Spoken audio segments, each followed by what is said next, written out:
Terima kasih pemirsa, Anda masih bersama kami dalam Kominfo Newsroom. Pemirsa, kendaraan dengan bermuatan kapasitas berlebih atau biasa disebut dengan overdimension overload, disingkat odol, ini banyak kita temui baik di jalan raya maupun di jalan tol. Kendaraan odol ini juga disiasati membahayakan keselamatan lalu lintas serta dapat mempersingkat masa pakai jalan. Aturan odol ini sebenarnya sudah injury time sejak tahun 2020 dan akan disegerakan pada tahun 2023 mendatang. Seolah dikejar waktu, pemerintah melalui Kementerian Perhubungan kini memberlakukan zero odol pada Januari 2023 mendatang. Kita akan membahasnya bersama hari ini dengan narasumber kita dari Staf Sus Kementerian Perhubungan, Ibu Adita Irawati. Selamat sore, Bu Adita. Selamat sore, Mbak Wilkis. Baik, Bu Adita, jika tahun depan masih saja ada penolakan, apakah kebijakan ini akan tetap diterapkan? Mengingat 2 tahun, tepatnya hari ini merupakan 2 tahun terakhir banyak sektor industri yang terhantam keras oleh pandemi COVID-19. Apakah cukup 1 tahun ini menjadi diterapkannya Zero Odol 2023 di sektor industri untuk dapat beradaptasi, Bu Adita? Ya, mungkin sebelum masuk pada pertanyaan, menjawab pertanyaan inti tadi, kita perlu juga memahami secara bersama ya, mengapa odol ini penting untuk di zero odol kan, dan apa yang menjadi penyebabnya. Jadi yang utama adalah odol atau overdimension overloading ini sebenarnya adalah suatu kondisi di mana kendaraan ini kelebihan ukuran dan juga kelebihan beban. Dan sebagai akibatnya adalah dia bisa menimbulkan kerusakan-kerusakan infrastruktur jalan khususnya maupun infrastruktur transportasi yang lain seperti jembatan dan juga beberapa prasarana maupun sarana yang lain. Karena terjadi kerusakan itu, maka potensi terjadi kecelakaan di jalan itu menjadi lebih besar. Di samping juga muatan yang berlebihan ini punya potensi untuk kemudian menimbulkan juga kecelakaan maupun bahaya bagi pengguna jalan yang lain. Yang ini sudah kita temui di berbagai tempat ya, bagaimana kendaraan-kendaraan odol ini kemudian menimbulkan bahaya bagi pengguna jalan yang lain seperti tertimpa muatan, kemudian atau terjadi kecelakaan lalu lintas karena adanya kerusakan jalan yang mengakibatkan kendaraan akhirnya bisa terbalik atau ada kecelakaan-kecelakaan yang lain. Sehingga ini adalah satu unsur yang betul-betul kita lihat harus segera bisa diatasi. Di samping kerugian dari adanya odol ini sudah dihitung oleh Kementerian PUPR, itu tidak kurang dari 43 miliar rupiah per tahun. Kerugian akibat adanya odol yang mengakibatkan kerusakan jalan, kecelakaan lalu lintas, dan membahayakan para pengguna jalan. Nah, oleh karena itu, pemerintah sejak 2017, jadi bukan hanya 2020 ya, sejak 2017 itu sudah memiliki planning mengenai zero odol. Yang kemudian kita sosialisasikan, kita sampaikan kepada semua stakeholders, dan dengan adanya pandemik, memang ini kemudian kita lakukan peninjauan ulang. Karena kita juga harus akui, banyak sekali hal-hal yang kemudian harus dihadapi oleh stakeholders, khususnya juga mungkin pelaku industri, yang kemudian kami pertimbangkan untuk penegakan hukumnya ditunda atau diundur. Nah, dengan kondisi sekarang kita melihat sudah ada pemulihan, di samping juga potensi keselamatan tadi menjadi pertimbangan utama kita, maka kita terapkan bahwa odol ini sudah harus bisa menjadi zero odol itu di 2023. Kita melihat waktunya sebenarnya sudah sangat panjang untuk dipersiapkan oleh semua stakeholders gitu. Sehingga kita menginginkan, kita melihat bahwa dalam upaya mengurangi kecelakaan dan mengurangi kerusakan infrastruktur, maka zero odol harus bisa kita terapkan dan ada penegakan hukum di 2023 mendatang. Begitu, Mbak. Baik, sudah sejak 2017 dilakukan sosialisasi mengenai pemberlakuan zero odol ini. Dan kendaraan seperti apa, Bu, yang dapat dikatakan ideal untuk melintasi jalan agar tidak merusak infrastruktur yang ada? Ya, jadi kalau bicara kendaraan ideal, ini sebenarnya sudah tercantum di dalam ketentuannya ya. Ada namanya Undang-Undang Nomor 22 Tahun 2009 tentang Lalu Lintas dan Angkutan Jalan. di mana di dalamnya telah mengatur jumlah barang yang dimuat oleh kendaraan barang harus sesuai dengan jumlah berat yang diizinkan atau istilahnya JBI, ya. Serta juga pengemudi itu wajib mematuhi ketentuan mengenai tata cara pemuatan, dimensi, daya angkut kendaraan, dan kelas yang dilalui. Nah, ini semua sudah diatur dalam undang-undang tadi. Dan kemudian diturunkan lagi dalam peraturan pemerintah nomor 55 tahun 2012 dan tentang kendaraan dan peraturan Menteri Perhubungan nomor 33 tahun 2018 tentang pengujian tipe kendaraan. Jadi semua tercantum di situ, Mbak Bilkis. Semua kendaraan, baik roda 4 maupun roda 2, itu termasuk angkutan truk ya, itu pada dasarnya bentuk dan dimensinya itu harus sesuai dengan ketentuan. Tidak boleh ditambah atau tidak boleh dikurang. Itu juga bahkan kendaraan, sebagaimana kita tahu ya, sebelum dijual ke masyarakat, kendaraan ini harus melalui uji kelaikan kendaraan untuk memastikan keselamatan dan keamanan berkendara. Jadi semua sudah diatur dalam ketentuan, dan kalau memang mau dirubah, itu harus mendapatkan uji kelaikan. Nah, kalau kita lihat sekarang, memang banyak kendaraan angkutan truk khususnya yang odol tadi ya, ini menambah panjang dimensi kendaraannya dengan tujuan untuk bisa memuat lebih banyak lagi sehingga ini berdampak buruk gitu bagi kendaraan dengan ada risiko kecelakaan. Nah, ini yang kemudian kita lihat harus segera bisa diantisipasi, harus bisa diatasi, dan caranya adalah dengan memberlakukan zero odol lagi. Sekali lagi, ketentuan mengenai dimensi dan angkutannya atau daya angkutnya itu semua sudah ada di dalam ketentuan di dalam peraturan Menteri Perhubungan nomor 33 tahun 2018. Gitu, Mbak. Kemudian Bu Adita, adakah truk bermuatan barang jenis yang tidak termasuk ke dalam penertiban odol yang mulai diterapkan tahun 2023 nanti, Bu? Nah, tadi kembali lagi kepada undang-undang maupun ketentuan peraturan pemerintahnya ya, bahwa pada dasarnya dalam aturan tadi, kebijakan zero odol ini akan berlaku bagi semua kendaraan angkutan tanpa terkecuali ya. Namun memang Mbak, ini kita tentu melakukannya juga secara bertahap ya. Kita akan melihat dalam masa peralihan dan sosialisasi ya dalam kurun waktu setahun, mungkin kurang dari setahun ya menuju ke 2023 ini, kami akan memberikan toleransi kepada kendaraan-kendaraan yang kelebihan muatnya itu adalah yang mengangkut angkutan barang pokok, tas sembako maupun barang-barang lain yang memang itu sangat dibutuhkan untuk kebutuhan dasar masyarakat dan juga barang penting lainnya. Tapi sebenarnya secara ketentuan diharapkan pada 2023 itu semua kendaraan sudah patuh ya, karena tidak ada pengecualian, semua sama.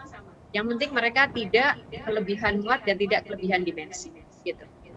Dalam peraturan undang-undang tersebut, apakah disebutkan ruas jalan mana saja yang diterapkan dari zero odol tersebut dan apakah pelabuhan juga termasuk, Bu Adita? Nah, kalau program zero odol ini sebenarnya juga sama berlaku untuk semua ruas jalan. Karena resiko terhadap kerusakan jalan dan terjadinya ancaman bagi keselamatan angkutan di jalan itu sebenarnya sama saja di semua ruas jalan. Mau di jalan tol, mau di jalan arteri, mau di jalan provinsi atau di jalan kota ya. Sebenarnya punya potensi keselamatan, ancaman keselamatan yang sama. Ya. Jadi ini kita sebenarnya secara ketentuan tidak ada secara spesifik diatur ruas jalan di mana. Semuanya diberlakukan sama. Termasuk juga di pelabuhan. Karena kalau di pelabuhan ini bicara soal keselamatannya justru juga jauh lebih berbahaya ya. Kalau kapal penyeberangan ini mengangkut truk odol, maka beban kapal itu akan menjadi lebih berat ya. Dan tentu punya potensi untuk terjadi karena overmuatan sehingga bisa saja terjadi kecelakaan seperti bisa saja tenggelam atau kemudian bisa saja ketika ada cuaca buruk dia lebih mudah untuk terpengaruh dan sebagainya. Jadi kembali lagi kalau saya kembalikan pada ketentuannya, semuanya ruas jalan itu harus diberlakukan zero odol, termasuk juga ketika harus masuk ke kapal di pelabuhan. Gitu.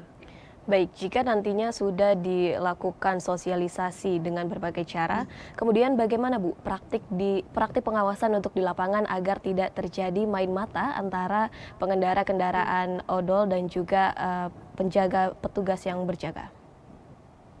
Ya, memang kami menyadari bisa terjadi potensi ini. Oleh karenanya, pemerintah dalam hal ini Kementerian Perhubungan bekerjasama dengan pihak kepolisian dan juga stakeholders yang lain ini berupaya melakukan digitalisasi terhadap pengawasan penerapan zero odol ini. Ya. Dan ini dilakukan secara hulu ke hilir.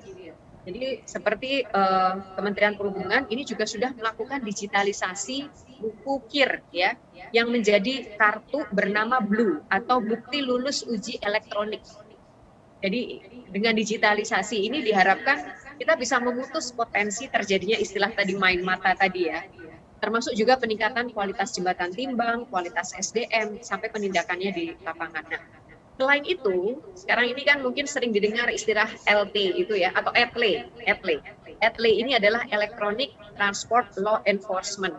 Jadi tilang elektronik yang juga sudah diberlakukan, diimplementasikan di beberapa tempat oleh pihak kepolisian.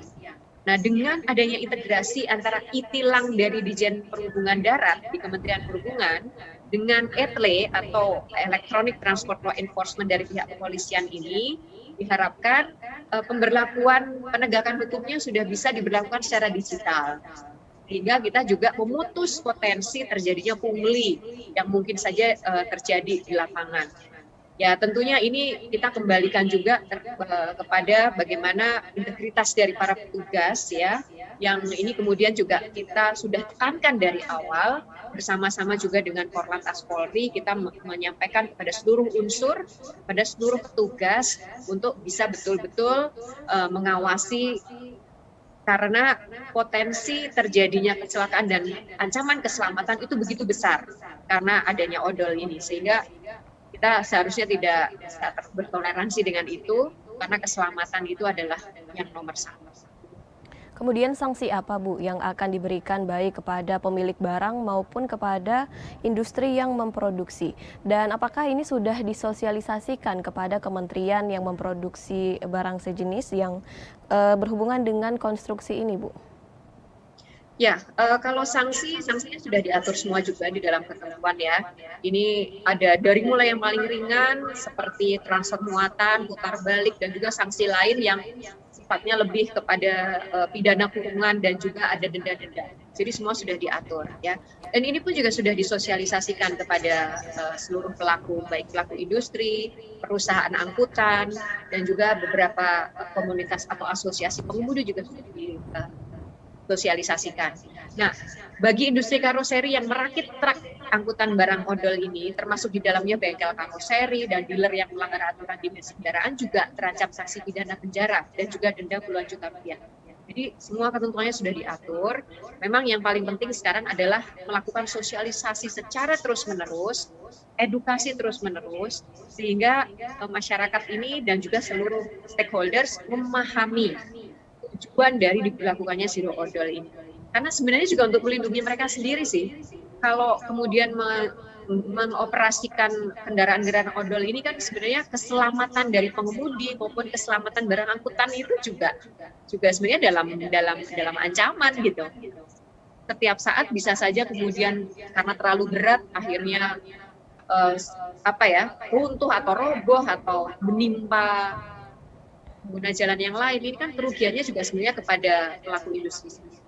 Nah, kalau bicara sosialisasi dengan kementerian lain, sekali lagi ini sudah dilakukan sejak 2017. Tidak hanya dengan kepolisian sebagai yang menegakkan hukum, tetapi juga kepada kementerian terkait seperti Kementerian Perindustrian. Karena sekarang ini kita juga berharap nih pelaku industri ini juga sama-sama berkolaborasi untuk bisa menegakkan zero odol.